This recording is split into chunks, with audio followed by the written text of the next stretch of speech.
nós colocamos a culpa em quem? E o problema em quem? Nele. Eu não tenho amizade com ela por causa dela. Alguma outra pergunta? Vamos lá. E quando a maioria não gosta daquela? Acontece. Aí nós vamos pegar um exemplo super bacana. Quantos gostaram de Jesus? E nem por isso Jesus estava errado, como não está até hoje. Quem estava errado? Claro que dependendo da energia das pessoas, a gente não pode criar aqui uma generalização, ou seja, vamos generalizar uma situação. Não, de repente todo mundo não gosta daquela outra pessoa porque ela tem algumas situações negativas. Só que o fato de não gostar, eu preciso defamar, eu preciso emitir pensamentos negativos, eu preciso estar próximo, eu preciso ter uma amizade? Preciso ou não? Não. O fato de eu não gostar, isso representa o quê? Resulta no quê? De eu não ter uma vida social com a pessoa. Ponto. Eu posso ser e devo ser profissional se ela estiver no campo profissional. Ou seja, eu preciso falar com ela, eu preciso ouvir da melhor maneira possível. Não é porque eu não gosto dela, não é porque o setor inteiro não gosta dela, que eu vou chegar e falar, fala isso aqui para você fazer lá, só mandou você fazer isso aqui. Não funciona. Então a grande verdade é que, antes de querer ser respeitado, eu preciso fazer a minha parte, que é respeitar. Porque se eu não respeito a pessoa, eu estou abrindo a mesma possibilidade para ser desrespeitado. Não só por ela, como para todas as outras pessoas, porque o exemplo é nosso. Se eu ajo assim com ele, eu estou dando oportunidade para que todos vocês venham agir comigo dessa mesma maneira. Não é? Sim ou não? Sim.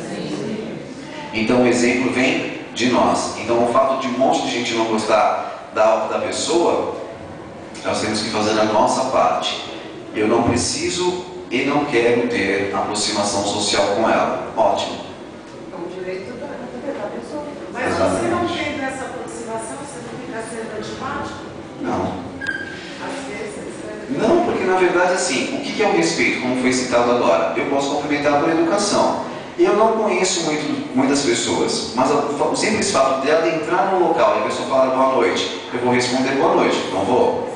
Eu vou estar sendo antipático se eu não puxar assunto com ela? Na verdade, gente, a gente precisa pensar o que é antipatia para que não se transforme em falsidade. Então assim, eu não gosto de você, mas quando você está perto, eu sou uma pessoa que converso, que brinco, que dou gargalhadas, que dou isso. Você virou as costas, nossa, você viu? Então toma muito cuidado. Na verdade a gente quer ser simpático e a gente acaba sendo falso. Toma cuidado, gente. Então assim, eu acredito que a grande maioria de vocês preferem que uma pessoa seja verdadeira do que ser falsa. Se você não gosta de conversar comigo, não há necessidade em se forçar, em se violentar. Eu acho que nós não precisamos nos forçar a nos violentar. Porque se nós queremos respeitar, não é se forçando a respeitar que nós passaremos a. Não é se violentando a amar que passaremos a amar. Porque existe aí um ponto que não bate. Amor com violência. Respeito com violência. Não existe essa afinidade. Então ficou bem clara essa situação. Nós precisamos aprender a respeitar, ser educados. Ótimo. Alguma outra pergunta? Eu queria perguntar, Pergunte. negócio com uma criança, jogar um papel de bala, ou alguém passar no carro, jogar alguma coisa na rua, essas coisas assim. Eu queria que você declarasse isso aí. Então, foi muito interessante. Legal. Foi muito interessante, nós estávamos uma vez na Fernando Dias, e de repente tem sempre gente que joga papel de bala, copo, latinha. Já paramos para pensar o quanto é perigoso quando uma latinha repica no asfalto e vem direto no vidro? Pode causar um acidente, não é isso? Uma pessoa dessa pensa nisso? Não pensa. Outro dia nós estávamos vendo a mão de um cidadão quase saindo pela janela, automaticamente pensamos, vai vir aí um papel de bala, no máximo uma latinha, quando na verdade vem uma coisa bem verde chamada-se coco. Então você imagina aquele negócio repicando e você sem saber para onde você vai, porque aquilo não fosse em direção ao carro. Então a grande verdade é que aí é que nós temos que nos policiar, porque o pensamento é imediato. Automaticamente nós olhamos para o carro e falamos assim: Deus te abençoe. Não é assim que funciona? Não é.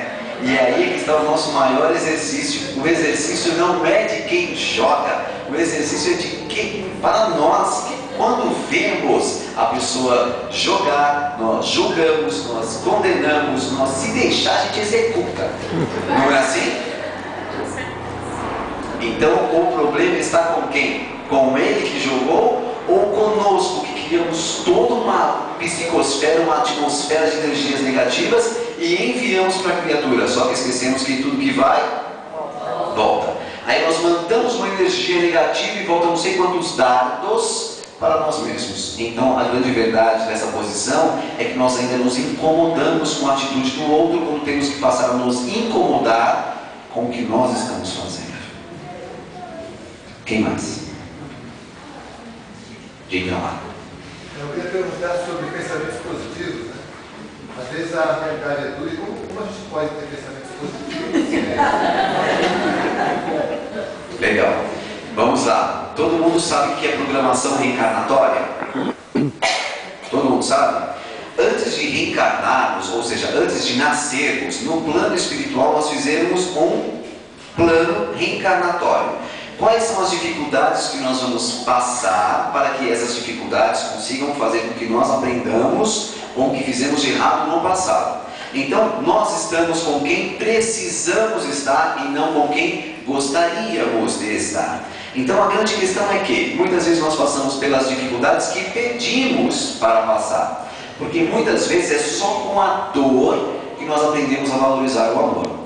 Muitas vezes é só sentindo as lágrimas para que a gente aprenda a valorizar o sorriso. São muitas vezes quando nós passamos por momentos de tristeza que aprendemos a valorizar os momentos de alegria. E assim sucessivamente. Existem dois caminhos para a evolução: o amor e a dor. Só que muitos de nós, se não a grande maioria, opta pela dor. E aí muitas vezes nós falamos assim: poxa, mas eu devo ter tacado pedra na cruz, né? Porque é um problema atrás do outro. E o que nós fizemos em relação à ação e reação? Ninguém passa por aquilo que não precisa passar. Ninguém colhe aquilo que não plantou. Então as dificuldades do hoje são obras-primas criadas por quem? E quem é que tem que passar para corrigi-las? E nós muitas vezes não queremos ter um pensamento positivo, porque é tão mais fácil pedir para que Deus resolva todas as nossas dificuldades. Quando a grande verdade, estas dificuldades são tarefas, são oportunidades para estarmos mais fortalecidos. E muitas vezes, gente, eu me recordo agora de uma historinha rápida, de uma criatura que foi na sala das cruzes e escolheu uma enorme, porque iria precisar daquele tamanho. Só que passa e vai passando, e vai passando, e vai passando, chegou o momento do cansaço. Falou: olha, eu não aguento mais essa cruz. Muito problemática, muito pesada. Será que o mentor amigo não pode dar uma cortadinha? Olha lá, dá uma cortadinha, eu me responsabilizo. Passado mais alguns passos, o cansaço, mais uma vez, dá uma cortadinha. E foi cortando até chegar ao seu objetivo, que era justamente do outro lado, que ele precisaria utilizar aquela cruz como ponte. Só que como ele pediu para cortar inúmeras vezes, a ponte não conseguiu chegar do outro lado, e ele não conseguiu chegar na sua meta. E muitas vezes são essas dificuldades que para nós são degraus evolutivos que nós vamos conseguindo crescer espiritualmente. Porque às vezes a gente enxerga a dificuldade como se fosse do espírito, e a dificuldade é física. Muitas vezes é aquela liçãozinha, aquela prova que nós precisamos fazer na escola, no colégio, na faculdade, e que nós ficamos muitas noites estudando, estressados. Mas quando passa, vem um resultado positivo. Não é assim?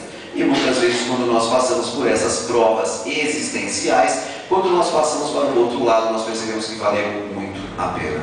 Então, na verdade, ter pensamento positivo, sempre. Porque, na verdade, Um outro exemplo, quando nós estamos cegos pela raiva, nós conseguimos pensar no melhor caminho? Sim ou não? Não. Adianta ter pensamento negativo para conseguir passar a uma próxima fase? Sim ou não? Então precisamos ter pensamentos positivos sempre.